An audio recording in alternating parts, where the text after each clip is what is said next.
राजू, गर्मी बढ़ती ही जा रही है। हमारे पास ना कोई पंखा है, ना ही ज्यादा पैसे। क्या होगा हमारा इतनी गर्मी में? अरे बाप रे बाप, गर्मी का क्या ही कहना। बिल्कुल सही कह रही हो राधिका, लेकिन भला इसमें मैं कर ही क्या सकता हूँ। और तुम तो जानती हो कि इतनी खतरनाक गर्मी में भी खेतों में जाकर काम करना कितना मुश्किल होता जा रहा है। हाँ, ये तो है, लेकिन हमें कुछ करना होगा, क्योंकि अब हमारे घर के पीछे जो कुआं है वो भी सूख गया। अरे ये क्या बोल रही हो राधिका, हमारा कुआं भी सूख गया? अरे बाप रे बाप, यानी कि अब हमें भी बाकी गांव वालों की तरह गांव के एकमात्र यानी कि वो नदी से पानी लाना होगा, हैं?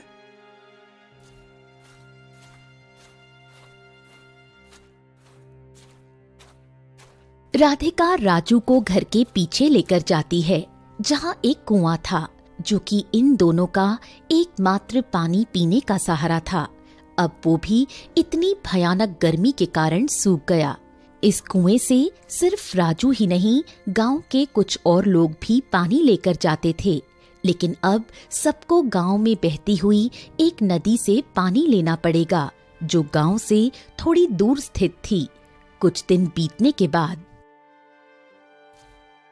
ये है सरसपुर गांव, जहाँ के लोग परिश्रमी तो हैं, पर इस साल ये सारे गांव वाले बहुत लाचार हो गए हैं, क्योंकि इस साल इस गांव में बहुत जोरों की गर्मी पड़ी, जिसके कारण इस गांव के राजा भीमराज भी बहुत परेशान थे।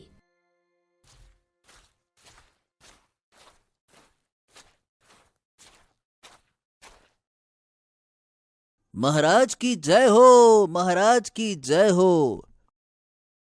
आओ आओ आओ मंत्री जी, और बताओ गांव का क्या हालचाल है? अरे महाराज, अब आपको हम क्या क्या बताएं। पिछले 10 दिनों से गांव में बहुत बुरी हालत हो गई है।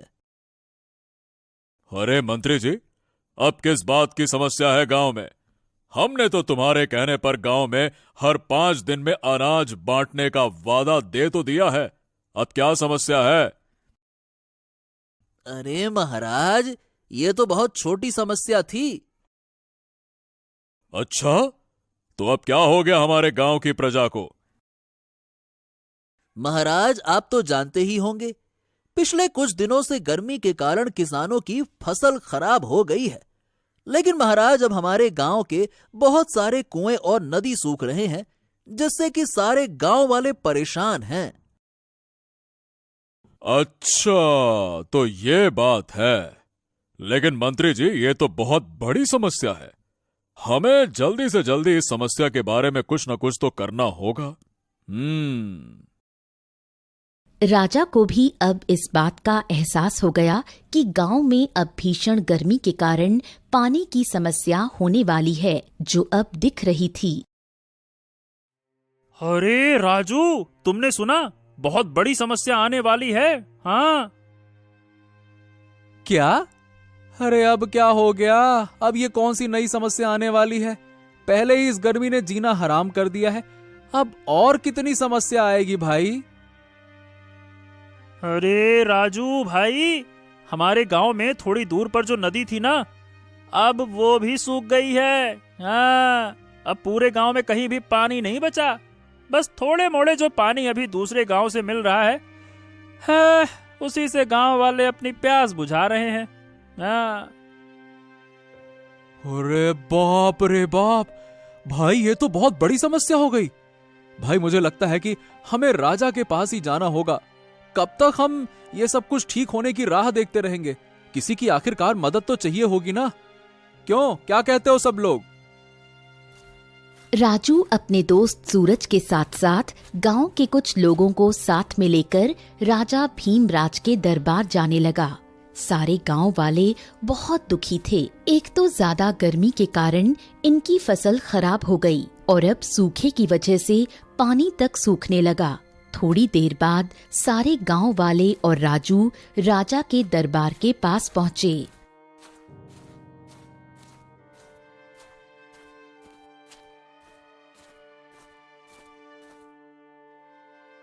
महाराज की जय हो, महाराज की जय हो। महाराज, गांव के कुछ लोग आए हैं, वो बहुत बड़ी समस्या में हैं। ठीक है, उन्हें अंदर आने को कहो।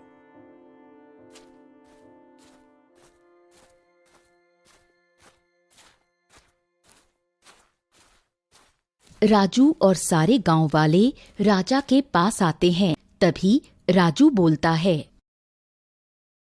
महाराज, आप तो जानते हैं कि इस साल भयंकर गर्मी पड़ने के कारण हमारी फसल तो खराब हो ही गई, लेकिन अब इस गर्मी के कारण हमारे गांव में सूखे की समस्या भी आ गई है, जिसके कारण हमारे गांव की एकमात्र नदी, जिससे सारे गांव वाले पानी पीते थे, अब वो सूख गई है। महाराज, हमारी मदद करें, कृपया करके हमारी मदद करें महाराज।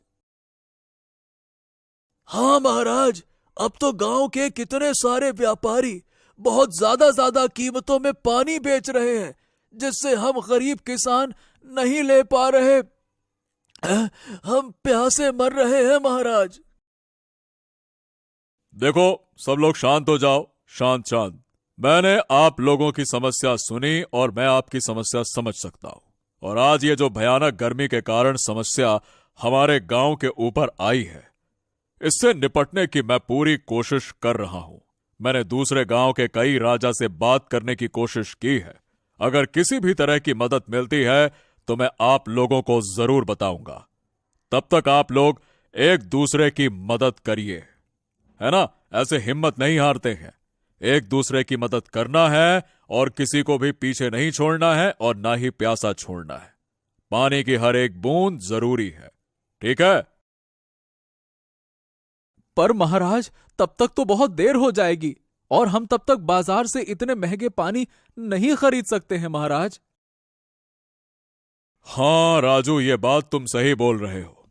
हम अभी तो तुम्हारी ये पानी की समस्या खत्म नहीं कर सकते, लेकिन हाँ, हम वो सारे व्यापारियों को आदेश भिजवा देते हैं कि वो लोग जितना कम से कम हो सके उतना कम में आप लोगों को पानी दें, जिससे गांव के गरीब किसान प्यासे ना रहें। आखिर आप लोग हमारी प्रजा हैं, हमें तो कुछ ना कुछ करना ही होगा, है ना? राजा की बात सुनकर सारे गांव वाले वहां से चले जाते हैं। राजू भी उदास होकर अपने घर आ जाता है। अरे, आप उदास क्यों होते हो? आप जानते हो, आज मैं बाजार गई थी। वहां मुझे लता चाची मिली थी। वो बोल रही थी कि इतनी गर्मी में फल खाने चाहिए, जिससे प्यास बहुत कम लगती है। हाँ। और राधिका, हमारे पास पानी खरीदने तक के पैसे नहीं हैं और हम फल कैसे खरीदेंगे, बताओ भला? हाँ, आप सही बोल रहे हैं। हे भगवान, क्या होगा हमारा? लेकिन राधिका, तुम चिंता मत करो। मुझे जंगल से फल तोड़ने की आदत है। मैं कल से जंगल ही जाकर फल तोड़ के लाया करूंगा, ठीक है ना? अरे नहीं, तुम जंगल नहीं जाओगे। तुम्हें पता है ना कितने खतरनाक जानवर होते हैं वहाँ। अभी ही तो गांव के एक चाचा को एक चालाक लोमड़ी ने घेर लिया था। वो तो चाचा के हाथ में लाठी थी, वरना वो लोमड़ी तो चाचा को छोड़ता ही नहीं। अरे राधिका, ऐसा कुछ नहीं है। और देखो, तुम तो जानती ही हो, मैं तो जाता ही रहता हूं ना जंगल में। मैं ले आऊंगा, है ना? चिंता मत करो। इसके बाद दोनों सोने चले जाते हैं। दूसरे दिन जैसे ही सुबह होती है, राजू अपने हाथ में एक पानी की पोटली लेकर जंगल की ओर निकल जाता है। आज भी गर्मी से इन गांव वालों को आराम नहीं मिला था। इतनी गर्मी में भी राजू जंगल चला जाता है कुछ फल ढूंढने।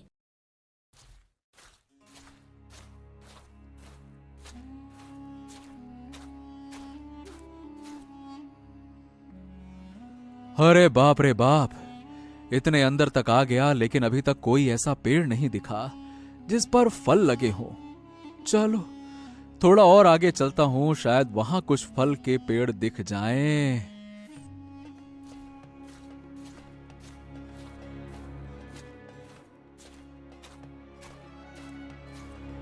राजू जैसे ही जंगल के अंदर पहुंचा तो उसे एक साधु मिले, जो एक पेड़ के नीचे बैठे हुए थे। जो राजू को देखकर बोले, बेटा, थोड़ा पानी पिला दो। मैं कहीं जाना नहीं चाहता अभी, इसीलिए अगर तुम्हारे पास पानी हो तो मुझे पिला दो। तुम्हारी बहुत कृपा होगी। हाँ हाँ बाबा, क्यों नहीं। ये लो, थोड़े से पानी है मेरे पास, जो मैं अपने घर से आते वक्त ले आया था। ये लो बाबा। राजू अपना सारा पानी साधु को दे देता है और साधु भी राजू का सारा पानी पी लेते हैं। अच्छा, तो बेटा अब ये बताओ कि तुम अकेले इस जंगल में क्या कर रहे हो? अरे बाबा, अब मैं आपको क्या ही बोलूं। हमारे गांव में सूखे की वजह से पानी की समस्या हो गई है, जिससे हमारे गांव के लोग बहुत परेशान हैं। इसीलिए मैंने सोचा कि कुछ फल जंगल से तोड़ लाऊं, जिससे हमें थोड़ी राहत मिलेगी। अच्छा, तो बात ये है।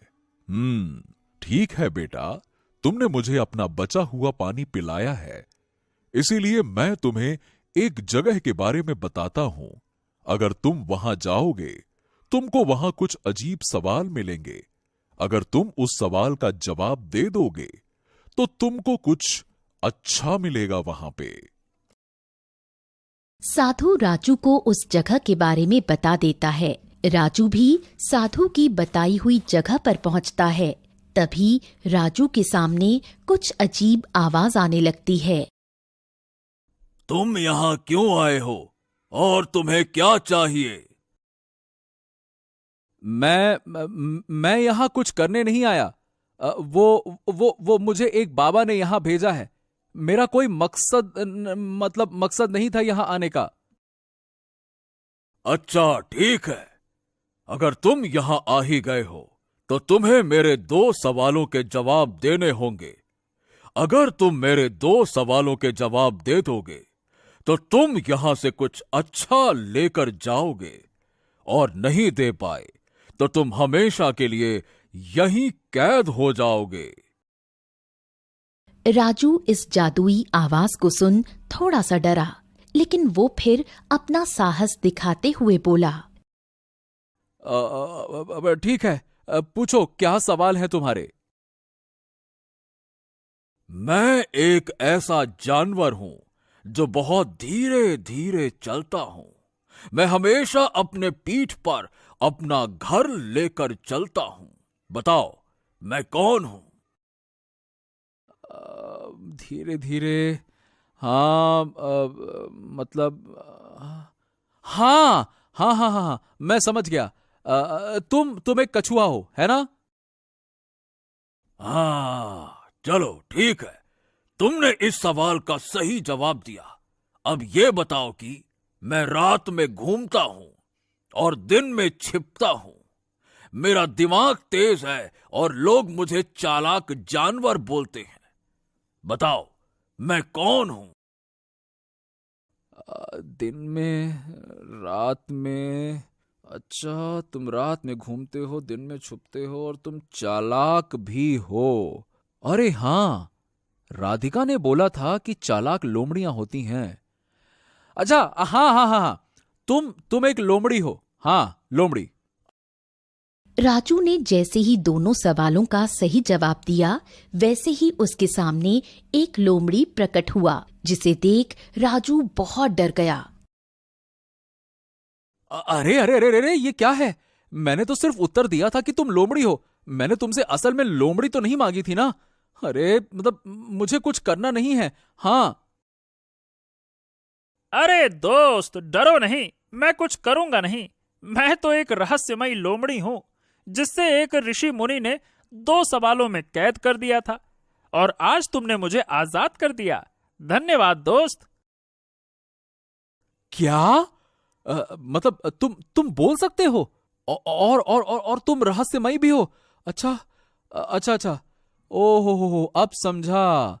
तुम्हें जिस बाबा ने कैद किया था, उन्होंने ही मुझे तुमसे मिलने के लिए भेजा और बोला दोनों सवाल का जवाब दे देना। हाँ। तभी शाम होने को आई। राजू थोड़ा खुश लग रहा था, क्योंकि उसको एक दोस्त मिल गया था, जिसने जंगल में से बहुत सारे फल राजू को दिए। लेकिन जैसे ही राजू इस लोमड़ी को अपने घर लेकर आया और राधिका से मिलवाया, तब अरे अरे, आप ये लोमड़ी के साथ क्या कर रहे हो?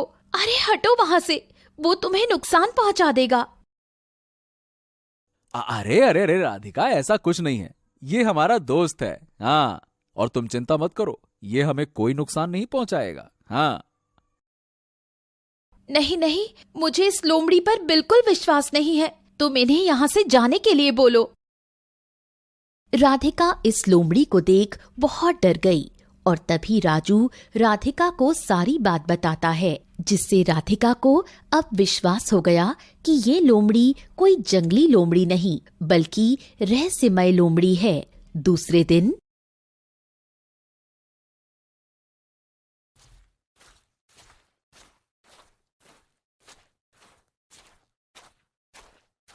अरे दोस्त, तुम कहाँ जा रहे हो?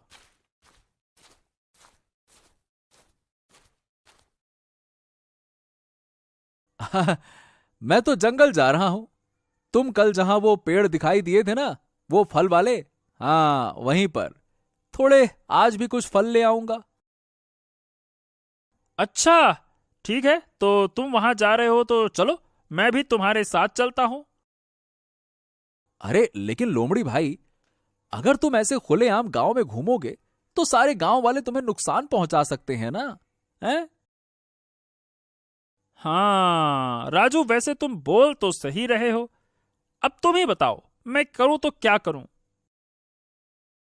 अरे करना क्या है लोमड़ी भाई, तुम एक काम करो, तुम अपने जंगल में ही रहा करो। अगर तुम्हें किसी भी तरह की समस्या हुई तो तुम कभी कभी मेरे घर आ जाना। अरे कभी भी आ जाना, मैं हमेशा तुम्हारी मदद करूंगा। हाँ। ये बोल राजू इस लोमड़ी के साथ जंगल जाता है और फल लेकर अकेले ही जंगल से घर की ओर आने लगता है। तभी उसे रास्ते में उसका दोस्त सूरज मिलता है। अरे भाई सुना, हमारे गांव में क्या हो रहा है? अरे नहीं सुना भाई, क्या हुआ? क्या हो रहा है हमारे गांव में? अरे भाई, गांव के कितने सारे गरीब किसान गांव छोड़कर जा रहे हैं। हाँ। क्या बात कर रहा है? अरे बाप रे बाप, ये तो बहुत बुरा हो रहा है। लेकिन राजा जी ने बोला था कि हमें जल्द ही कोई सुविधा देंगे, हैं? हाँ भाई, हम कल ही राजा जी के पास से आए हैं। अरे वो भी अभी तक कोई समाधान निकाल नहीं पाए, और राजा के इस बात को सुन सुनकर कई सारे किसान गांव छोड़कर जा रहे हैं। अरे बाप रे बाप, भाई न जाने क्या होगा हमारा इतनी गर्मी में। अब तो कुछ समझ ही नहीं आ रहा है कि करें क्या। चल ठीक है भाई, अपना ध्यान रखना, मैं चलता हूं।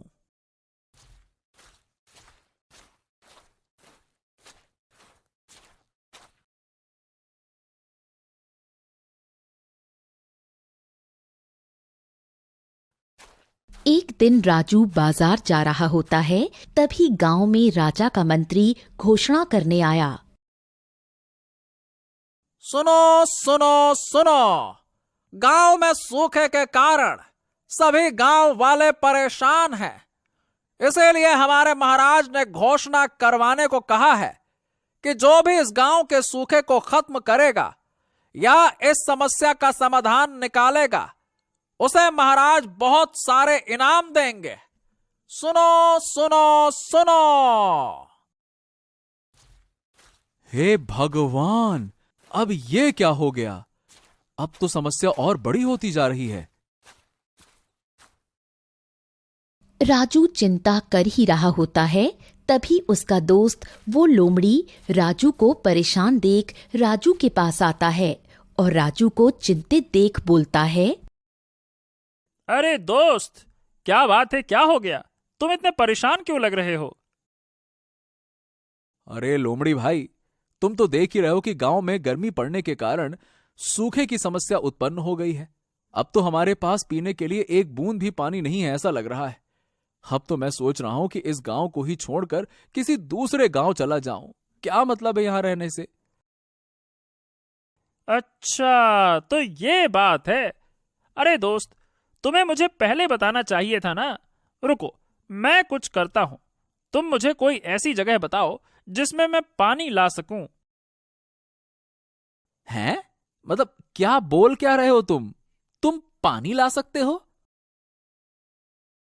हाँ दोस्त, तुम्हें तो मैं बताया था ना कि तुम मुझे उस 2 सवाल से आजाद किए हो और मैं तुम्हारे लिए कुछ भी कर सकता हूं। हाँ। ओ, अच्छा ऐसी बात है। तो ठीक है ठीक है ठीक है, तुम आओ आओ मेरे साथ आओ। राजू इस लोमड़ी की बात सुनकर बहुत खुश हो जाता है और इस लोमड़ी को अपने घर के पीछे वाले कुएं के पास लेकर जाता है जो अब सूख गया था। दोस्त, तुम इस कुएं में पानी ला सकते हो क्या? बस इतना छोटा सा काम। हाँ दोस्त, क्यों नहीं। तुम अभी रुको, मैं एक झटके में पानी लेकर आता हूं। ये बोल लोमड़ी इस कुएं के अंदर चला जाता है। राजू इस कुएं के पास पूरा दिन इंतजार करता है, लेकिन अभी तक वो रहस्यमय लोमड़ी कुएं से बाहर नहीं आता। तभी रात हो जाती है और राजू भी अपने घर सोने चला जाता है। जैसे ही सुबह होती है, अरे सुनो, कहाँ हैं आप? जल्दी इधर आओ। हाँ, अरे क्या हो गया? सुबह सुबह इतना चिल्ला क्यों रही हो? क्या बात है? अरे ये देखो, हमारे कुएं में पानी, वो भी इतना भरा हुआ और इतना साफ पानी है कि हम इससे कुछ भी कर सकते हैं। अरे ये मेरे उस दोस्त ने किया जो कल इस कुएं के अंदर गया था। वाह वाह वाह वाह, ये तो चमत्कार हो गया। राजू और राधिका इस कुएं में पानी देख बहुत खुश हो गए। तभी राजू के पास वो लोमड़ी आता है। और दोस्त, अब तो खुश हो ना? हाँ, पर ये बताओ दोस्त कि तुम इस कुएं में गए थे ना, तो तुम बाहर कैसे आए? कब आए? अरे मैं तो कब का बाहर आ गया था। और वो सब छोड़ो, अब देखो इस कुएं के पानी को देखो, ये पानी अब कभी खत्म नहीं होगा। हाँ चलो दोस्त, मैं चलता हूं जंगल, फिर कोई काम होगा तो जरूर बुलाना, हम दोस्त हैं ना। हाँ। ठीक है दोस्त, तुम्हारा बहुत बहुत धन्यवाद, जरूर बुलाऊंगा। ये बोल लोमड़ी वहां से चला जाता है और अब राजू पूरे गांव वालों को अपने इस कुएं से पानी देने लगता है।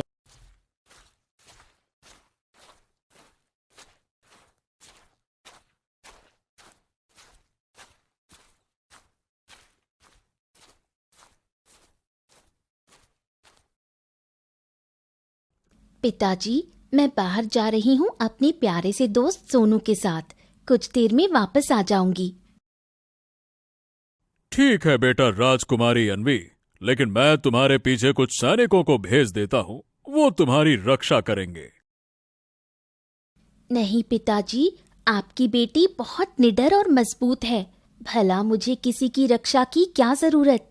और वैसे भी मैं बस कुछ ही दूर जा रही हूँ, जल्दी ही वापस आ जाऊंगी। अच्छा अच्छा अच्छा, चलो ठीक है, आप जा सकती हैं, लेकिन आप जल्द ही वापस आएंगी, ठीक है ना? क्योंकि हमें आज शाम तक राजा विश्वनाथ जी से मिलने जाना है। ठीक है पिताजी, चल आ सोनू, चलते हैं। राजकुमारी अन्वी अपने पालतू कुत्ते सोनू के साथ जंगल की सैर पर निकली।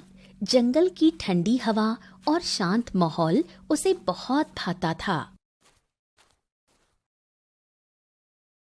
सोनू देखो, ये जगह कितनी सुंदर है, कितना सुकून है यहाँ। वाह, आज लगता है कि राजमहल से अच्छा ये प्यारा सा जंगल है।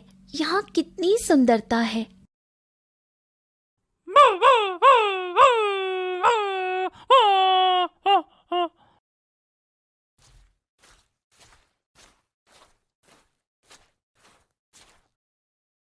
तभी थोड़ी देर बाद जब राजकुमारी अन्वी अपने कुत्ते के साथ जंगल के बीच में पहुंची, तो उन्हें जंगल के बीचों बीच एक रहस्यमयी चमकदार वृक्ष दिखाई दिया वृक्ष के ऊपर सुंदर सुंदर फूल खिले हुए थे और उसके चारों ओर मधुर सी गूंज थी। अन्वी उसकी ओर आकर्षित हो गई। उसे ये वृक्ष बहुत अच्छा लगा।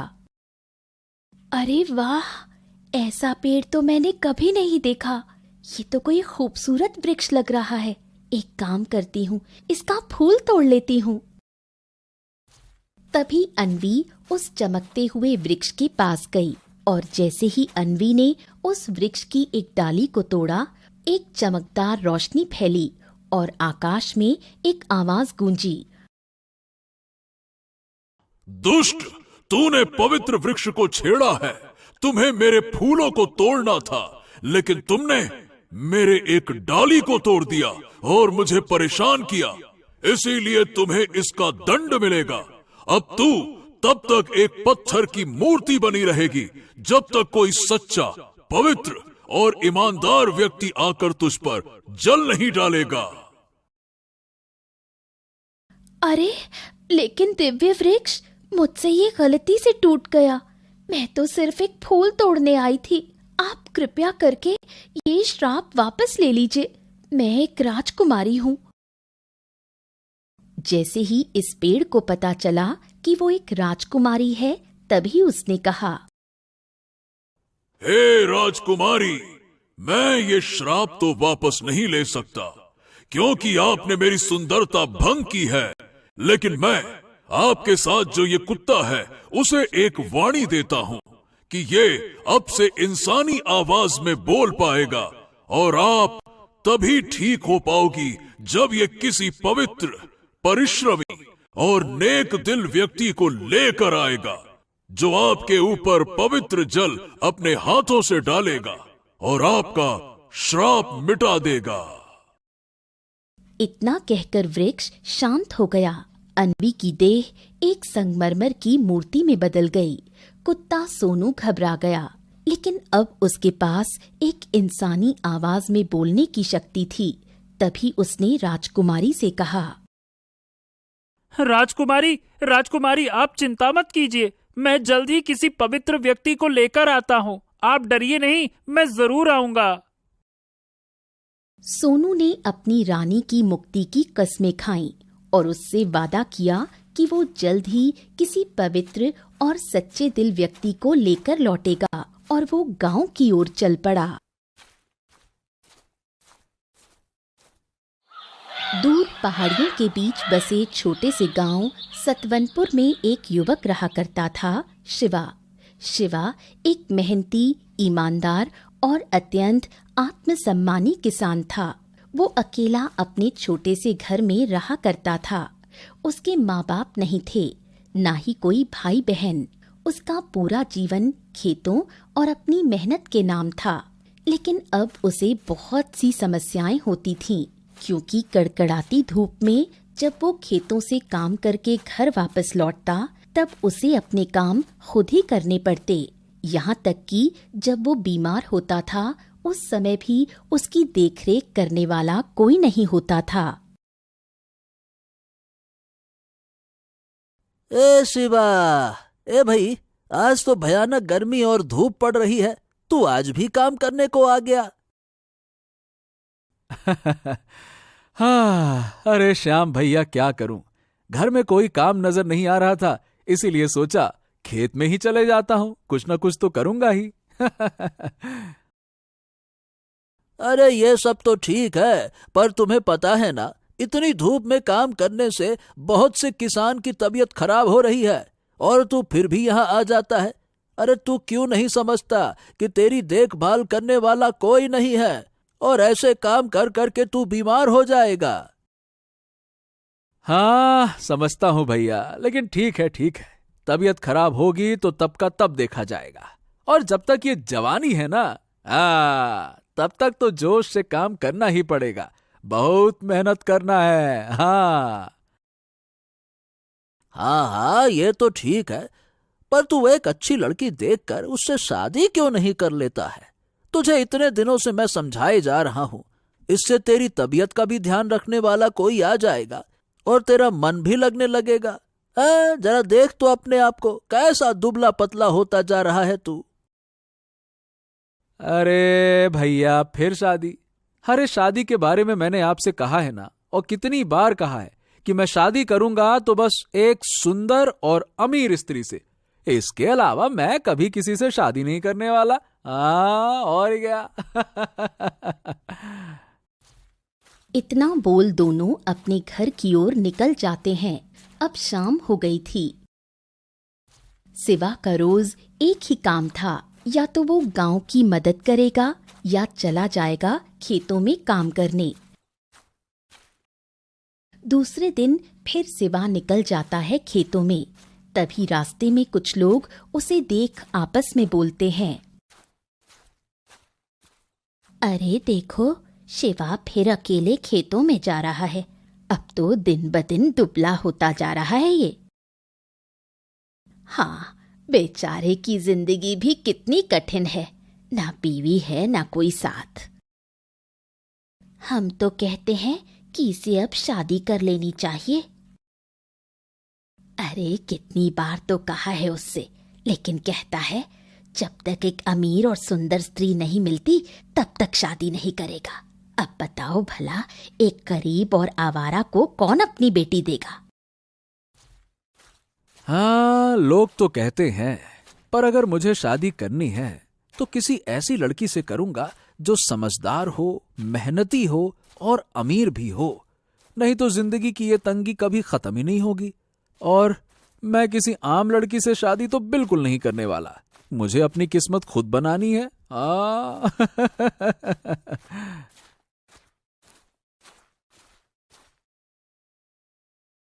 अरे राम राम, बाप रे बाप, आज भी गर्मी कम नहीं हुई है। अरे भगवान उठा ले रे बाबा, उठा ले। अरे मुझको नहीं, इस गर्मी को उठा ले। अरे रे, अरे ये कुत्ता यहाँ क्यों देख रहा है? और ये यहाँ का कुत्ता तो नहीं लगता। अरे कहीं ये पागल कुत्ता तो नहीं है? ओए ओए, चल दूर दूर कहीं, चल जा यहाँ से, चल चल, अरे भाग जा यहाँ से। ये कुत्ता कुछ नहीं बोला, लेकिन मुखिया के ज्यादा भगाने पर वो जाने लगा। तभी मुखिया जैसे ही अपनी कुर्सी पर बैठा, उसकी कुर्सी टूट गई और वो गिर गया। अरे रे रे रे रे रे रे रे रे रे रे रे, अरे मेरी कमर टूट गई रे। ये मनहूस कुत्ता कहाँ से आया? अरे रे रे रे रे रे रे रे, बहुत दर्द हो रहा है। दूसरी तरफ गांव का एक किसान अपनी दुकान में समोसे सजा रहा था। तभी ये कुत्ता उसकी दुकान के पास आता है। अरे इस कुत्ते को तो मैंने यहाँ कभी नहीं देखा। और देखो तो सही, कैसी लालच भरी नजरों से देख रहा है। ओए चल भाग यहाँ से। अरे भागता है कि बताऊं अभी? चल भाग भाग यहाँ से। तभी ये दुकान वाला उस कुत्ते को मारने आगे बढ़ता है कि उसके सारे समोसे गिर जाते हैं। अरे रे रे रे रे रे, ये कैसा मनहूस कुत्ता देख लिया, आज पूरे समोसे खराब कर दिए उसने। अरे रे, हे भगवान, आने दो, फिर मैं उसको बताता हूँ। पूरा समोसा खराब कर दिया मेरा। एक दिन शिवा खेतों में कड़ी मेहनत कर घर वापस आया। आज उसे बहुत भूख लगी थी। तभी वो खाना बनाने लगा। उसी वक्त वो कुत्ता शिवा के पास आता है।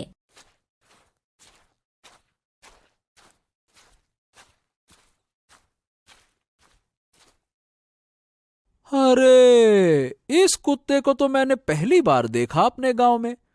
हाँ, लगता है भूखा है। चलो इसे भी कुछ रोटी दे देता हूं। तभी शिवा ने उस कुत्ते को घर के अंदर बुलाया और अपनी रोटी में से आधी रोटी उस कुत्ते को दी। तभी से कुत्ता शिवा को देख रोने लगा और बोला, धन्यवाद, मैंने बहुत जगह कोशिश की, लेकिन कोई भी मेरी मदद नहीं कर रहा था। तुम पहले व्यक्ति हो जिसने बिना कुछ मांगे मुझे कुछ दिया। अरे तू बात कर सकता है? कौन है तू? कोई राक्षस तो नहीं है ना?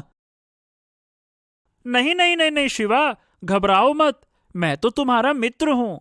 मैं एक साधारण कुत्ता ही हूं, लेकिन मैं अभी बोल सकता हूं।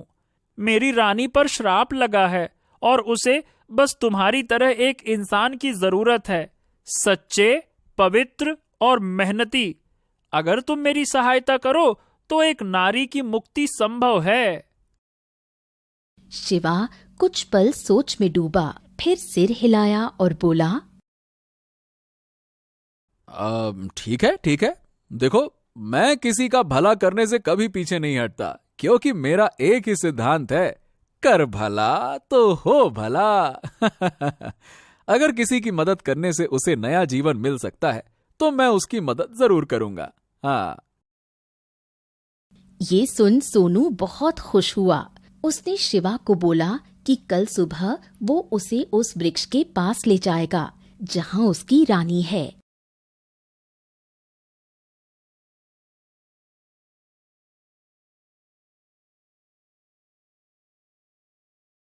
हाँ, तो बोलो भाई सोनू, किधर जाना है हमें और मैं क्या मदद कर सकता हूं तुम्हारी, बताओ। शिवा, तुम्हें मेरे साथ जंगल के बीचों बीच चलना होगा, वहीं तुमको सब समझ में आ जाएगा। चलो आ जाओ, मेरे साथ आओ। शिवा और सोनू दोनों जंगल की ओर चल दिए। थोड़ी देर बाद जैसे ही वो उस वृक्ष के पास पहुंचे, सोनू ने मूर्ति की ओर इशारा किया जहां राजकुमारी अन्वी की पत्थर बनी हुई मूर्ति थी। हाँ, तो ये है मेरी रानी, राजकुमारी अन्वी। इन्हें इस दिव्य वृक्ष ने अपने श्राप में बांध लिया है, क्योंकि सोनू शिवा को सारी बात बताता है कि कैसे राजकुमारी जंगल घूमने आई थी और फिर इस वृक्ष के फूलों से आकर्षित होकर इसकी एक डाली टूट गई और फिर इस वृक्ष ने राजकुमारी को एक पत्थर की मूर्ति में बदल दिया और मुझे इंसानी आवाज दी बोलने के लिए, जिससे मैं किसी पवित्र और ईमानदार व्यक्ति को बुलाकर राजकुमारी को श्राप से मुक्त करवा सकूं। हाँ, अच्छा तो ये बात है। दोस्त, अब तुम देखो मैं कैसे मिनटों में राजकुमारी को मुक्त करता हूं। तभी शिवा जंगल के पास के झरने से पानी भरकर लाया और मूर्ति पर डाला। उसी क्षण पूरा जंगल रोशनी से भर गया। मूर्ति फूटकर जीती जागती अन्वी में बदल गई। तभी इस दिव्य वृक्ष से आवाज आई, हे राजकुमारी, अब आप मुक्त हैं। इस व्यक्ति के पवित्र मन, निस्वार्थ सेवा और मेहनती स्वभाव ने आपको एक नया जीवन दान दिया है। ये सच है? मैं फिर से जीवित हो गई?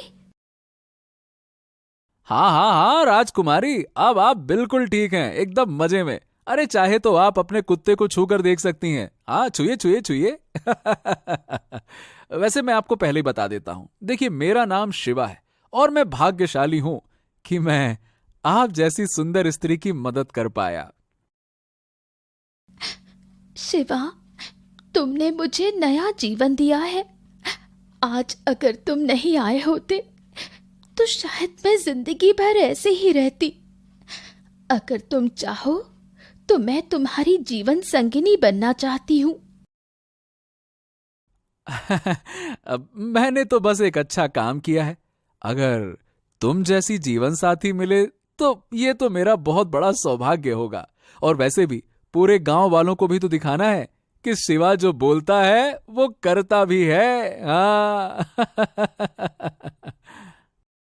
शिवा बहुत खुश हुआ।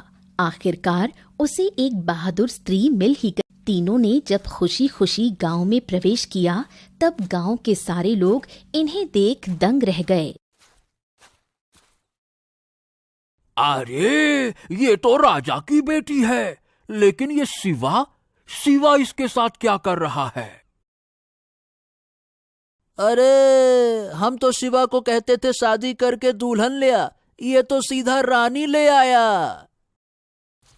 थोड़ी देर बाद जब राजा चंद्रबुद्ध अपनी बेटी को खोजते हुए गांव आए तब शिवा को देख चौंक गए, लेकिन जब राजा को सारी बात पता चली तब उन्होंने शिवा को धन्यवाद कहा, शिवा को सम्मानित किया और पूरे गांव में उसकी भलाई का ढिंढोरा पिटवाया।